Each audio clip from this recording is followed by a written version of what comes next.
बिस्मिल्लाहिर्रहमानिर्रहीम। नाज़रीन अस्सलाम वालेकुम। आप देख रहे हैं साबिर शाकिर को यूट्यूब चैनल पे। आज है जनाब 10 सितंबर साल 2020 और दिन है आज जुमेरात का। आज आपसे कुछ दाखिली सियासत के बारे में अहम गुफ्तगू करते हैं, लेकिन एक अहम तरीन इजलास हुआ है जनाब, कोर कमांडर्स कॉन्फ्रेंस हुई है आर्मी चीफ जनरल कमर बाजवा की सदारत में, और उसमें कुछ अहम डिसीजन भी किए गए हैं। और प्लस ये कि खिलाफ मामूल अब मकबूजा कश्मीर की जो अंदरूनी सूरत हाल है,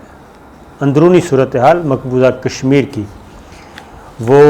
सलामती के हवाले से, वो भारतीय फ़ौज की बर्बरियत के हवाले से और इंसानी हकूक़ की खिलाफ वर्जियों के हवाले से 35A के ख़ात्मे के बाद जो वहाँ पे डेमोग्राफी चेंज की जा रही है, उसके बारे में कोर कमांडर्स कॉन्फ्रेंस में पहली दफ़ा इन डिटेल जनाब सूरत हाल पे गौर किया गया है। इंतहाई क्या कहना चाहिए बारीक बीनी से इसका जायज़ा लिया गया है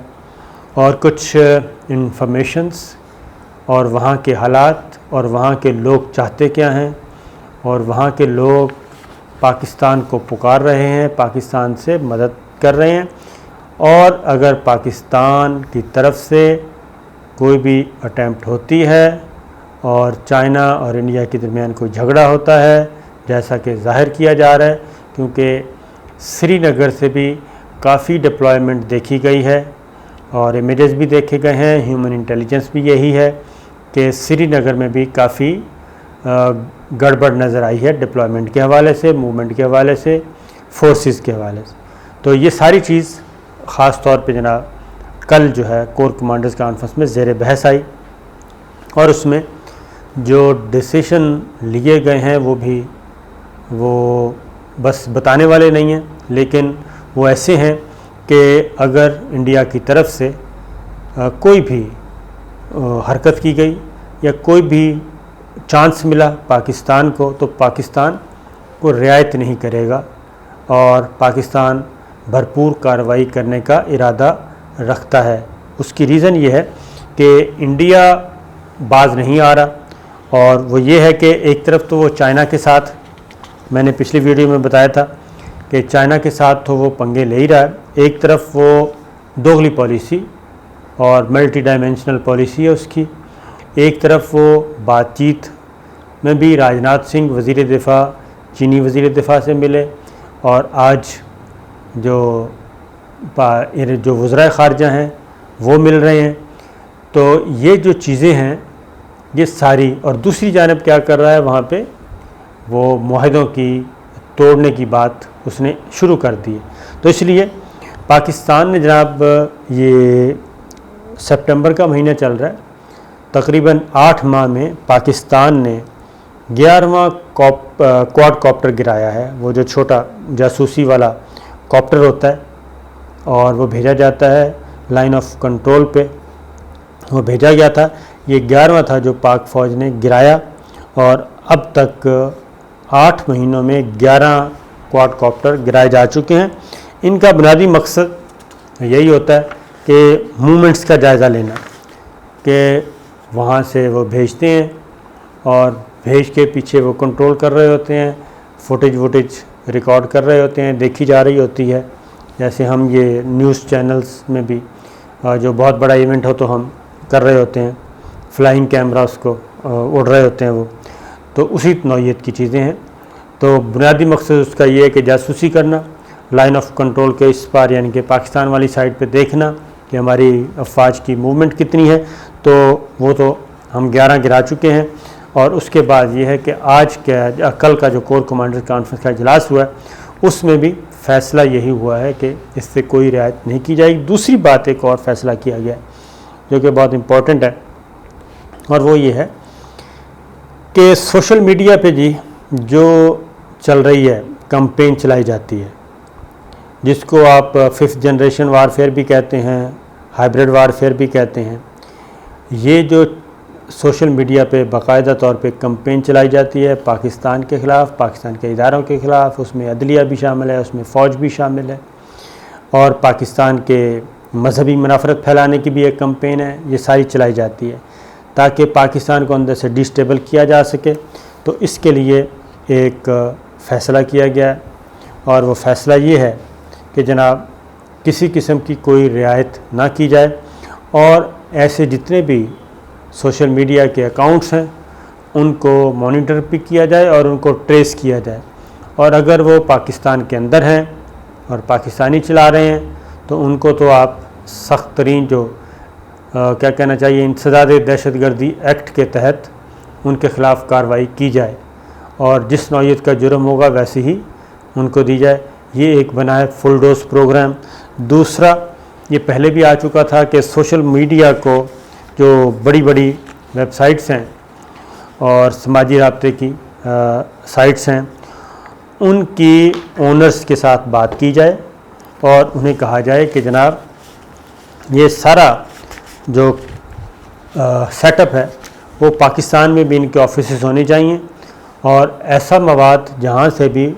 पाकिस्तान के ख़िलाफ़ अपलोड हो रहा है उसको ये जो वेबसाइट्स की ओनर्स हैं और इंतज़ामिया है ये पाकिस्तान के साथ कोऑपरेशन करने की पाबंद हो। तो ये एक मेगा प्लान बन रहा है जनाब, बड़ा प्लान, तो उसके असरात आने वाले दिनों में ज़रूर निकलेंगे। क्योंकि दूसरी जानिब एक इत्तला मिली है जनाब, एक तो मकबूजा कश्मीर का आपको बता ही चुका हूँ, दूसरी जानिब जो इत्तलात हैं वो है अफ़गानिस्तान से। अफ़गानिस्तान में जितने भी दहशतगर्द ग्रुप्स हैं उनको बाकायदा तौर पे अब सपोर्ट किया जा रहा है इंडिया की तरफ से, और ख़ास तौर पे जो पाकिस्तान मुखालिफ हैं उनको भी, और वहाँ पे ऐसे दहशतगर्दी के वाक़यात करवाए जा रहे हैं जिसमें धमाके भी शामिल हैं और उसमें ख़ुदकुश धमाके भी शामिल हैं, वो करवाए गए ताकि इनका इल्ज़ाम आए अफ़गान तालिबान पे। और जो पीस प्रोसेस है अब शुरू होना है, next phase intra Afghan dialogue जो है वो शुरू होना है, उसको डिस्टर्ब किया जाए। अभी कल जो है वो एक धमाका किया गया, एक काफ़िले पर अफ़गानिस्तान के नायब सदर पे हमला किया गया, वो तो बच गए, 10 हलाक हुए लोग दीगर, और लेकिन इसका इल्ज़ाम जो है वो फौरी तौर पे लगाया गया अफ़गान तालिबान पे। लेकिन अफ़गान तालिबान के फौरी तौर पे मैदान में आए और उन्होंने कहा कि जनाब ये बिल्कुल गलत बात है और इससे हमारा कोई लेना देना नहीं। इसका बुनियादी चीज़ जो है वो सिर्फ़ एक ही है और वो है कि अफ़गानिस्तान में जो पीस प्रोसेस शुरू हुआ है और अगला सेटअप अब तरतीब दिया जाना है और उस सेटअप में पाकिस्तान के मफादात को ना पूरा होने दिया जाए। इंडिया उसमें घुसना चाहता है और उसको कोई चीज़ नज़र नहीं आ रही। ये भी एक पाकिस्तान ने इसमें बारे में एक अहम तरीन शवाहद जो हैं वो भी पाकिस्तान का इरादा है कि मुतालिका इंटरनेशनल फोरम्स पे वो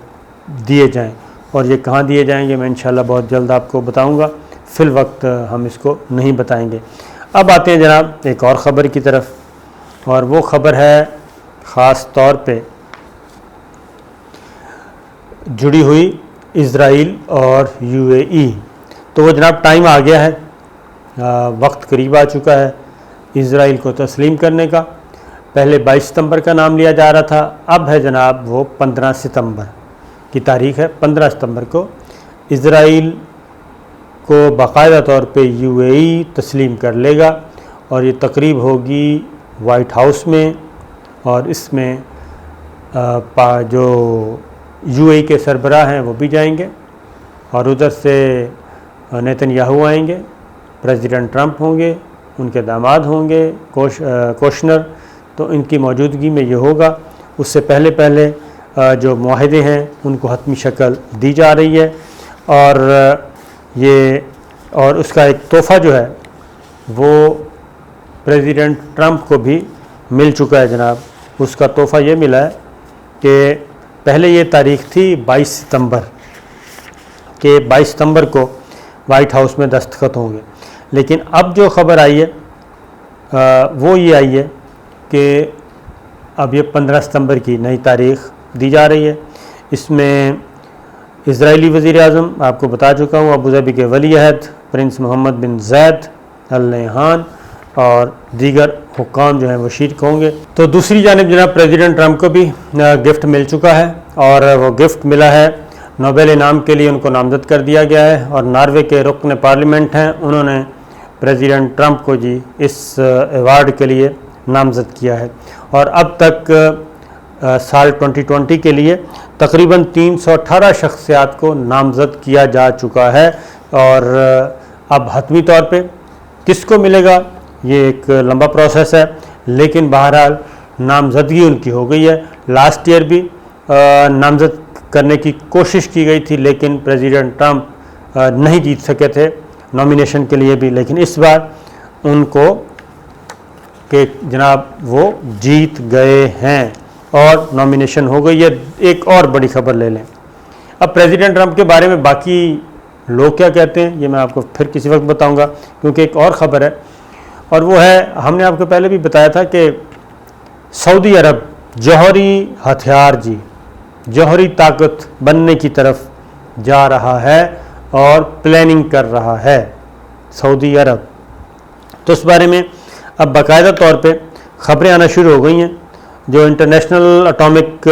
एनर्जी एजेंसी है IAEA, उनके DG हैं जी राफेल ग्रोसी, उन्होंने ये इंकशाफ किया है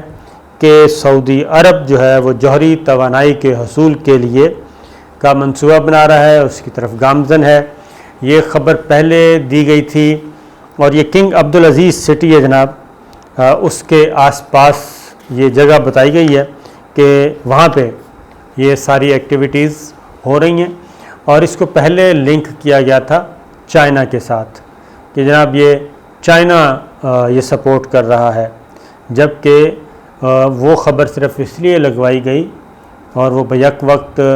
अमेरिकन मीडिया ने उसको हाईलाइट किया और वो महज इसलिए लगाई गई थी कि ईरान और चाइना जो हैं वो एक दूसरे के करीब ना आ सकें और ईरान जो है वो ये समझे कि चाइना जो है वो डबल रोल अदा कर रहा है और दोगलापन मुजाहरा कर रहा है। लेकिन अब जो चीज़ आई है IAEA की रिपोर्ट के मुताबिक सऊदी अरब किसी और ज़रिए से ये काम कर रहा है और अगर उसको रोका ना गया तो फिर जौहरी हथियारों की तरफ और जौहरी ताकत बनने की तरफ सऊदी अरब कदम बढ़ाएगा। लेकिन जो इंटेलिजेंस ज़राए कहते हैं वो ये कहते हैं कि ये सब कुछ अमेरिका की मर्ज़ी से हो रहा है, अमेरिका के नॉलेज में है ये सब कुछ और अमेरिका ने ख़ुद ही सऊदी अरब को ढील दी हुई है। और क्योंकि मिडल ईस्ट में ख़ास तौर पे और इज़राइल के हवाले से भी कुछ काम लेने हैं और वो जब तक काम नहीं होते तो सऊदी अरब के मामलात में कुछ मामलात में सरफ़ नज़र किया जाएगा, इग्नोर किया जाएगा। तो ये पॉलिटिक्स इस वक्त जनाब चल रही है दुनिया में और पाकिस्तान में। तो ये थी गुजारिशात, इंशाअल्लाह फिर हाज़िर होंगे। इजाज़त दीजिए, अल्लाह हाफ़िज़।